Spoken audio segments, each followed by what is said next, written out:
Marcelo. De nada. Bueno, la temperatura en la ciudad de Buenos Aires, María. 17 grados 6. Ahí está, muy bien. Bueno, vamos a arrancar con un repaso internacional, que incluye obviamente esta noticia que da cuenta de que la justicia rusa acaba de rechazar la apelación que hizo esta activista argentina de Greenpeace, y la mandaron preso además, esperando el juicio, efectivamente por piratería, con un riesgo muy grande, por supuesto. La justicia rechazó la posibilidad de liberarla bajo fianza. Estamos hablando del caso de Camila Speciale, de 21 años, y lo propio ocurrirá con su compañero, con Hernán Pérez Orsi, de 40 años, que va a esta apelación en las próximas horas y que obviamente todo el mundo presume que va a ser también rechazada, ¿no es cierto? Bueno, el segundo tema tiene que ver con Estados Unidos.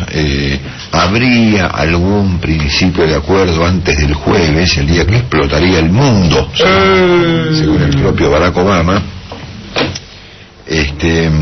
Pero bueno, en cualquier caso, antes del jueves, me imagino yo que algún acuerdo van a llegar. Sí, de la semana pasada, acordate que se había, Marcelo, acordado en principio trasladar la cuestión 6 semanas, que le dieran una especie de tregua a Obama por 6 semanas, pero este fin de semana se mantuvo cada uno en sus 13, y en principio hasta ahora todavía no hay acuerdo. Hay muchas reuniones pactadas allí en Washington. Efectivamente el jueves es el último día, y en principio Estados Unidos tendría alguna dificultad para pagar sus compromisos. Correcto. El tercer tema, además de lo de Rusia y los Estados Unidos, tiene que ver con Venezuela. Saben que el presidente Maduro ha pedido directamente la cárcel para el editor de un diario. El diario se llama Diario 2001. Dijo, tiene que ir preso. ¿De qué lo acusa el presidente Maduro a este buen hombre?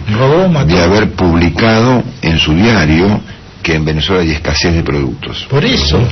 Efectivamente, sí. Y saben que en Venezuela se ha creado un comité de carácter casi militar que va a efectivamente poner orden en la prensa. Ese fue el anuncio que ha hecho el presidente el viernes, y efectivamente aquí tenemos ya un caso con el director de un diario. En este contexto, el presidente Maduro ha relanzado lo que se llama su guerra económica. Su guerra económica. Y la guerra económica incluye esta guerra contra el dólar paralelo, asuntos sobre que en Venezuela hay toda clase de curros, y hay unos tipos que se dedican a cambiar tarjetas por plata, y perfil ha revelado que este asunto llega también a los argentinos, pero lo vamos a ver mañana. Pero en cualquier caso, Venezuela, Estados Unidos y Rusia son noticias esta mañana. ¿Qué pasó en el mundo con Cristóbal Colón? ¿Qué pasó? Antes de ayer, 12 de octubre. En Nueva York, por ejemplo, hubo todo un festival en honor a Cristóbal Colón, considerado obviamente un comerciante genovés que viajaba hacia algún lugar del mundo y se encontró con... ¿Y ese Cristóbal Colón de los norteamericanos que tiene que ver con el... Ese es el mismo, efectivamente. ¿Ah, sí? Bueno, todavía está en Columbus Circle, ahí en Nueva York, no lo bajaron. Exactamente. Bueno, el asunto es que hemos pasado acá el 2 de octubre con la estatua tirada en el piso, una situación vergonzosa de la ciudad de Buenos Aires. Bueno, ¿cómo estamos con Uruguay? Con Uruguay estamos más o menos, los informes siguen mostrando que contaminación hay menos de la que se espera. Después de la frase del presidente Mujica respecto de Timerman, cuando dijo que ultimátum solo de Dios, así buen día, veremos cómo sigue una crisis que efectivamente está latente. Bueno, anoche pude ver en el programa del señor Luis Majul a esta señora, la mamá de esta chiquita asesinada la semana pasada, de Araceli Ramos, un reportaje estremecedor, la verdad fue una cosa tremenda, digamos. Y la historia de Walter Winader, que según escuché ayer y efectivamente he leído esta mañana, empieza a parecerse a la de Robledo Puch, es un psicópata criminal de la peor causa, que estaba suelto efectivamente, y que mataba gente para involucrar a otros en el crimen, una cosa de terror. Bueno, en este contexto estamos tan violentos que un periodista de TN que estaba cubriendo la noticia apenas por la noche fue baleado. Está fuera de peligro, por suerte, lo contó Sandra Borghi, estaba con él Horacio Faioli. Yo no lo conozco, pero le mandamos un abrazo. Entiendo que el asunto puede haber sido peor, pero no está fuera de peligro. Bueno, en cuanto a la política tenemos diversos temas, algunos menores, otros mayores. Vamos a ir de menor a mayor. Lo de este joven Juan Cabandier, ¿no? Juan Cabandier, sí. Bueno, ¿ustedes vieron el video? Sí. Lo paran en la gendarmería, no sé quién, le pide romper el auto. Entonces le faltaba el seguro, no sé qué. Y me llamó la atención la agresividad de Cabandier con los agentes que lo pararon, inclusive explicándoles que él era hijo de desaparecidos, que venía de la ESMA, que tenía que ocuparse de salvar a la nación, y que unos argumentos. A ver, habría que explicar a este joven que la ley es relativamente igual para todos, ¿no? Así es, ¿no? Por ahí no exactamente igual, digamos, pero básicamente igual. El presidente tendrá algún que otro privilegio en materia de tránsito, digamos, pero no un diputado, digamos. Y ciertamente los amenazó, a una cosa espantosa. Después pidió disculpas relativas, porque dijo que lo habían querido coimear, cosa que no se ve en el video. Y el diálogo, o los diálogos que se ven en internet son espantosos, ¿no? La verdad es que dicen que si Cabandier ganó algo en el debate, lo perdió con el video, ¿no? Fue una cosa la verdad que fue muy lastimoso. Bueno, en términos de esta cosa tan agresiva que estamos viendo, fue agredido en el Chaco el candidato radical Ángel Rosas, en una radio, lo agarraron a piña, casi lo matan. Sí, tremendo. Y por supuesto, el asunto de el gobernador Antonio Bonfatti es muy grave. Ahí entramos ya en una instancia muy superior del asunto, porque yo no recuerdo haber visto que le vale en la casa a un gobernador, ¿no? Sí, y volviendo al caso del Chaco, que por supuesto no tiene nada que ver y es mucho menor, pero históricamente era una convivencia muy pacífica, sí, claro, entre radicales y peronistas. De hecho, creo que Capitanich y Rosas viven en el mismo edificio. Mirá vos lo que te digo.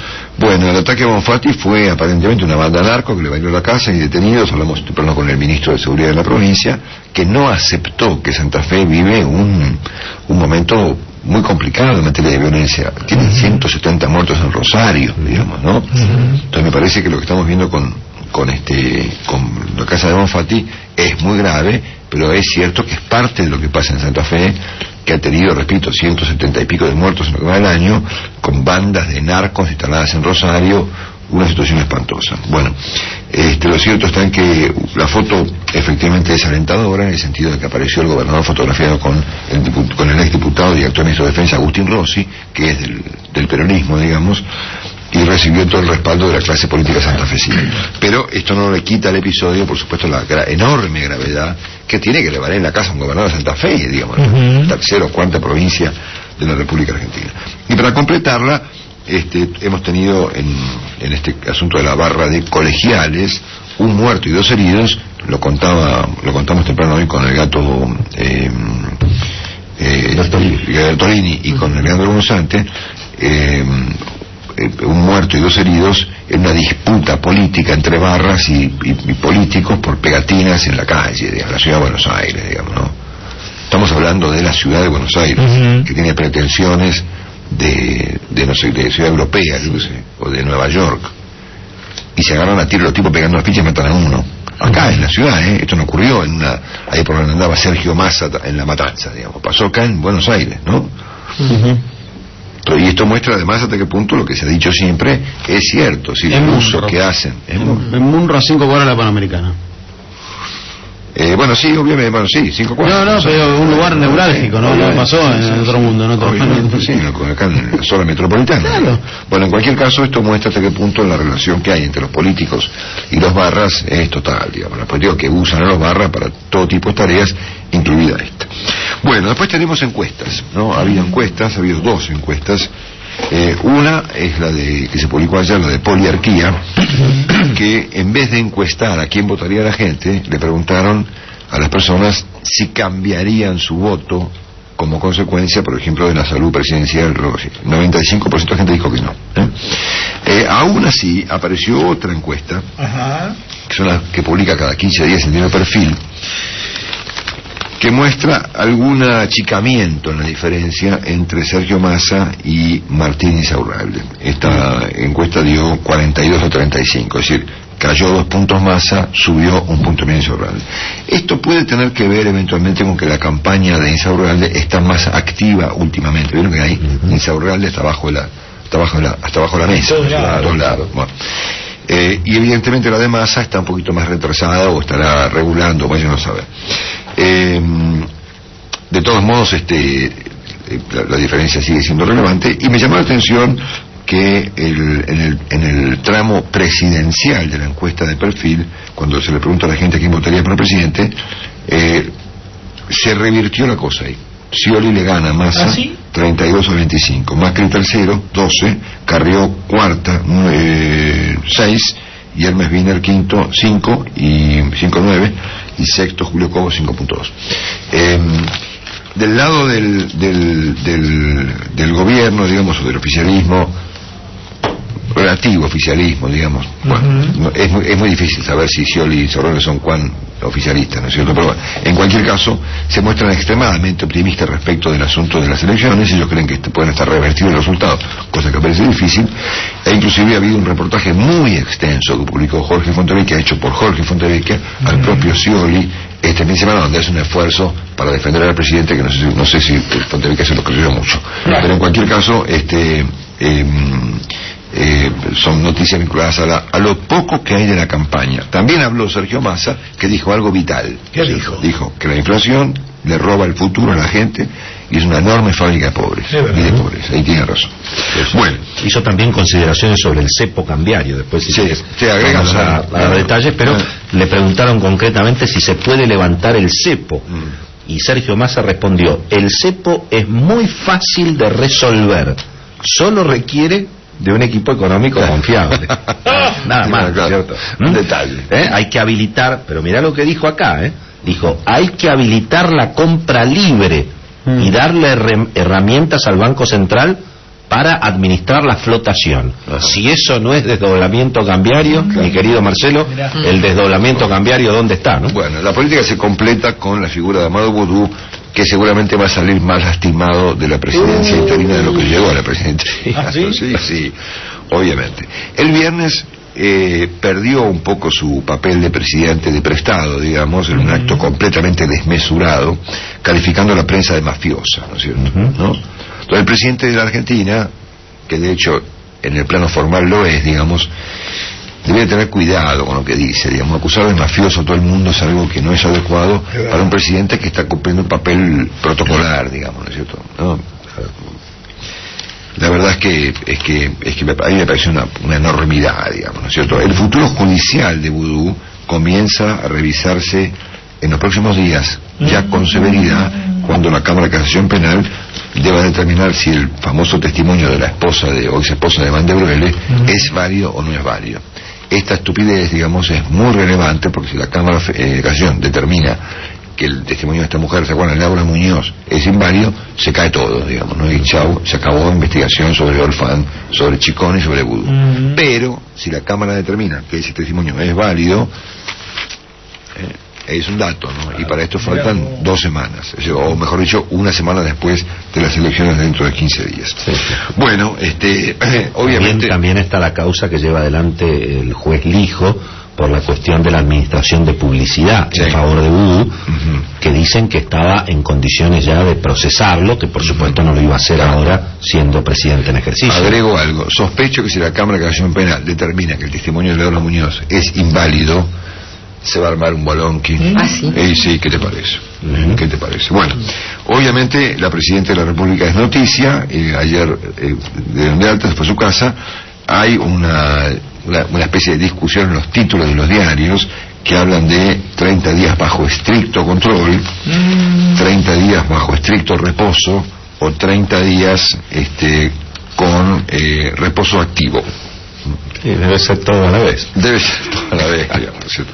O sea, esta idea que hoy se sugiere, que la Presidenta debe estar 30 días sin leer los diarios, sin hablar por teléfono, sin ver televisión, sin ocuparse de los temas del país, viendo, no sé, me imagino, película con su hermana, parece difícil de cumplir. Es muy difícil, ¿no? Es muy difícil. Bueno, y ayer, en un artículo muy interesante, muy serio y muy respetuoso, Nelson Castro profundizó en su artículo dominical de perfil el estado de salud presidencial y se metió con el tema de la arritmia. Pero claro, obviamente el asunto de la hematoma quedó resuelto, pero quedó pendiente en mucha gente el tema de la Biblia. Nelson supone que lo que le pasa al presidente es que tiene... Nelson supone no. Nelson sabe, digamos, porque aquí no habla como médico, sino como periodista, porque se ve que tiene acceso a fuentes y ha consultado gente y sostiene que el presidente puede tener esto lo comentamos con el doctor, un bloqueo izquierdo en el corazón, digamos, para hacer la práctica, digamos, ¿no? ¿Es una tragedia? No. La palabra marcapasos aparece en el lenguaje que utiliza Castro para explicar el futuro del caso eventualmente, y el propio Nelson dice que marcapasos hoy en día no significa nada, digamos, que es algo normal y que no es peligroso. No lo sabemos, obviamente no está confirmado esto, pero es lo que Nelson sugiere en su artículo de ayer. Y es muy interesante finalmente la agenda económica de la Argentina en estos días, tanto por sus temas, tanto por sus contradicciones, señores. Claro. Para empezar a conversar tenemos el dólar, que cerró el día viernes a 9,72 y nadie se calienta mucho ya. Aún así hubo presiones de Moreno y del Banco Central, que vendió otros 80 palos. Sí, y muy activo el gobierno vendiendo bonos para frenar la suba del dólar. Es obvio que el gobierno no quiere que el dólar pase los 10 pesos antes del 27. Bueno, ¿no? Después tenemos este dato alucinante del Merval, ¿no? Lo que más crece en el mundo, según dice hoy el diario Economista. Claro, si uno mira las acciones, lo comentábamos con Willy, toma algunos casos emblemáticos, digamos, los casos de Edenor, de Pampa Energía, de Transener, de Telecom, de Banco de Galicia, de Banco Francés, de la propia YPF, de IRSA, de Banco Macro, de Siderar, unas subas de entre 100 y 340, 320%, unas cifras descomunales de aumento de las valores de acciones. Son subas, por supuesto, en pesos. En algunos casos le ganaron al dólar, en otros casos no. Es muy claro, digamos, las empresas que están tremendamente reguladas por el gobierno y que se pensaban o que iban a ir a la quiebra o que iban a ser estatizadas, esas subieron explosivamente. Las acciones de los bancos subieron mucho, porque se fortalecieron los bonos argentinos, que venían también prácticamente a precio de default, y bueno, se estima que default en el 2014 no va a haber, en el 2015 vemos, pero en el 2014 no. Bueno, después tenemos otra noticia importante, que es esta presión que están ejerciendo tanto Moreno como Kicillof para que las compañías cerealeras compren $500 millones de Vale, ¿no es cierto? Hoy Ámbito dice que las compañías se resisten al asalto. Sí, obviamente la gente tiende a defenderse. Y sobre todo se resisten, Marcelo, porque las cerealeras tienen una controversia con Ricardo Echegaray, de la FIP. Y Ricardo Echegaray les mandó a decir: si ustedes le dan la platita a Moreno, yo los voy a ir a buscar por la que me deben a mí. Fíjate vos cómo... Eso es lo que se llama un trabajo en equipo. Trabajo en equipo. Total que la pregunta que dejo formulada es la siguiente: ¿en la compañía de los hermanos Bulgeroni puso los 500 millones y le dieron los BADE? ¿O todavía no? No, habló Alejandro Bulgeroni la semana pasada y dijo: los 500 millones van a estar cuando las inversiones lo requieran. Cómo no. Bueno, después tenemos diversos temas interesantes que todos tienen que ver con el problema del tipo de cambio, digamos. Empezando a conversar por el tema de las, ¿cómo se llama?, de los turistas, ¿no? Ayer se hablaba en los diarios de la guerra de turistas. Claro, ¿qué hace la gente? ¿Va a Miami o va a Mar del Plata? ¿No? Una casa en Pinamar, ¿cuánto vale alquilar una quincena? Una fortuna. ¿No? Es verdad. Lo que pasa es que la Argentina está en una situación extraña, Marcelo, que es que las vacaciones en Argentina cotizan al dólar blue. Mientras que cuando salís al exterior, el gobierno te regala los dólares al oficial. Con tarjetas, Entonces, lógicamente, es más barato Miami que Mar del Plata. La otra noticia es que se venden, esto lo contó ayer el Perfil, 5 autos de alta gama por hora. El mismo caso. Audi, BMW, camionetas, impresionante. Por eso llamó mucho la atención cuando el reportaje que le hizo el periodista Jorge Rial a la presidenta Cristina Kirchner, y el periodista le preguntó sobre el cepo, Cristina dijo: pero no hay cepo, si está lleno de gente en Nueva York. Claro, por el cepo, por eso está lleno de gente en Nueva York. Obviamente, Bueno, fíjate que el ranking lo encabeza Mercedes-Benz. Y claro, Mercedes-Benz es esa cosa. La más vendida. Mercedes-Benz, Audi, BMW, en ese orden. Claro, obviamente, la gente compra autos a 5,80. Del mismo modo que la gente está cambiando el equipamiento de golf, el equipamiento de esquí. Por ejemplo, comprarse esquíes en Argentina, botas, esquí, bastones, la ropa más cara del mundo, te la regala el gobierno. Exactamente. Con el no dólar compres barato. pan o tomate cherry porque ahí está complicado. Exactamente. Bueno, 80 pesos el total kilo. que otro dato interesante es que el consumo con tarjeta sube mucho, ¿no es cierto? Compra promedio 25% arriba. Sí. El crecimiento interanual 40%. Sí, ahí hay mucha inflación, ¿no? Mucha inflación y muchas ganas de sacarse los pesos de encima, obviamente. Y mucho consumo con tarjeta en el exterior que antes no necesariamente quedaba registrado, porque por ahí la gente llevaba dólares y gastaba los dólares. Claro. Hoy nadie suelta un dólar ni a palo. Bueno, otro dato interesante. El déficit fiscal, de acuerdo a lo que leí ayer, en este momento es equivalente al que había en la convertibilidad. 4 puntos del Producto Bruto. Eso es mucha guita, ¿eh? Lo vamos a ver en la semana, pero es un dato. Bueno, después tenemos el tema del CIADI. Saben que Argentina ha arreglado 5 creo que de 50 juicios que tenemos en el CIADI de compañías que han demandado a la Argentina por incumplimientos de contratos, y esto se ha tomado, digamos, como el puntapié inicial eventualmente de un cambio, ¿no es cierto? Ese cambio no es la primera vez que se especula con esos cambios. Exactamente. ¿No? Ese cambio estuvo muy bien reflejado ayer por el periodista Mariano Barrio. Yo marqué un parrafito que explica todo, digamos. Mariano dice que Mariano Barrio es el periodista que sigue en los pasos del gobierno en la Casa Rosada en el Diario de la Nación. O sea, el objetivo de las elecciones, tras las elecciones del próximo 27, sería recuperar el crédito externo, aliviar las cuentas fiscales, moderar la emisión y la inflación y traer dólares para compensar la caída de las reservas del Banco Central. La Presidenta pretende retocar el modelo y llegar sin crisis a 2015. Esto me parece una idea buenísima y me pregunto, perdón Willy, ¿por qué no lo hicieron antes?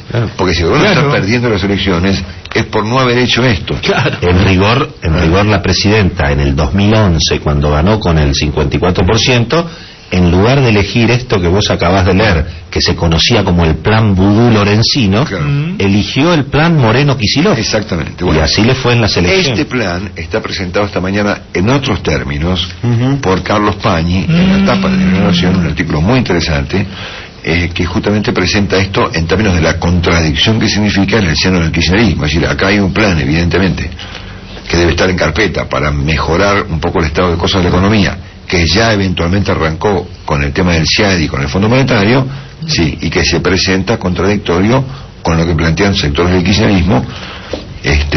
Por ejemplo, la propia diputada Di Tulio le comentar lo que dijo ayer de la inflación, o el sábado, no se puede creer. ¿Te acordás, Marcelo, que nosotros hablamos la semana pasada y hace algunas semanas atrás del sector pro-occidental del gobierno, que es precisamente el que está recomendando esto, ¿no? Te digo, viste que hay otro tema que hay que mencionar, pues, de los precios, digamos, ¿no? Sí, claro. Es un tema central, digamos, frente a lo cual el Diario de la Nación entrevistó a Juliana Di Tulio, que es la jefa del bloque de diputados del oficialismo, y le preguntaron, dígame,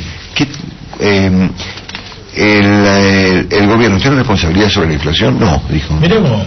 Ninguna. La inflación la hacen los privados, el gobierno no aumenta los precios.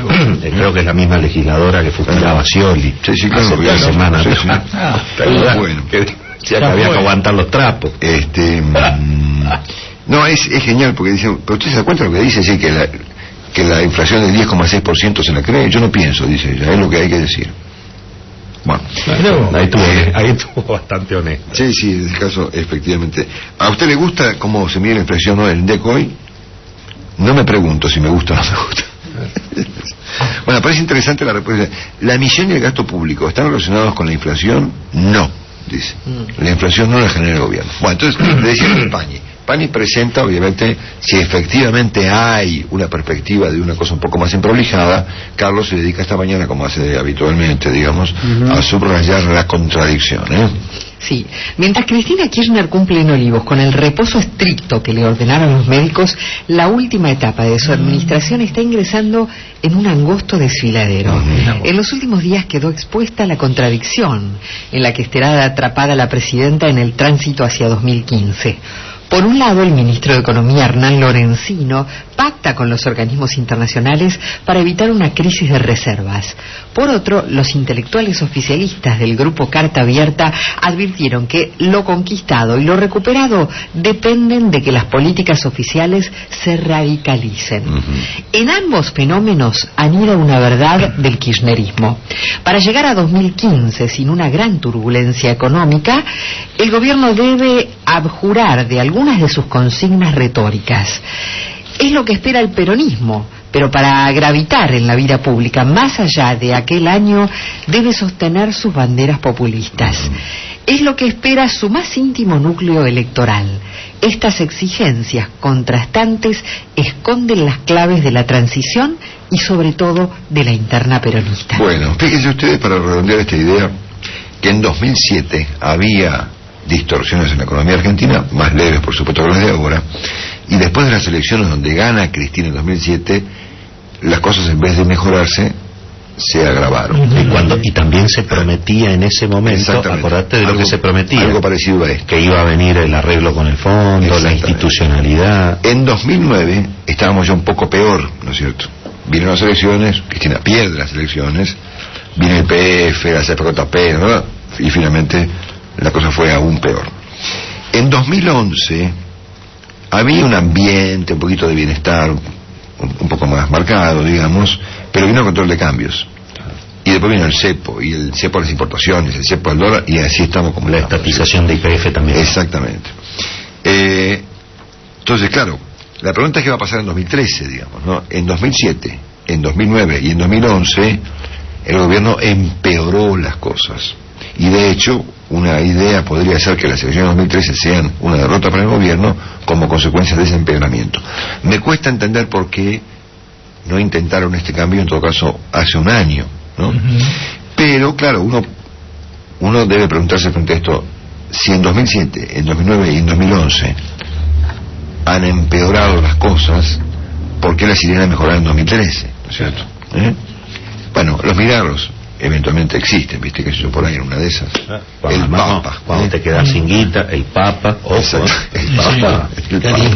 Ahí estamos, cerrando este repaso extenso de todos los temas de este día. Lunes, ¿cuánto es hoy? Lunes 14 de octubre. de 2013. Exactamente.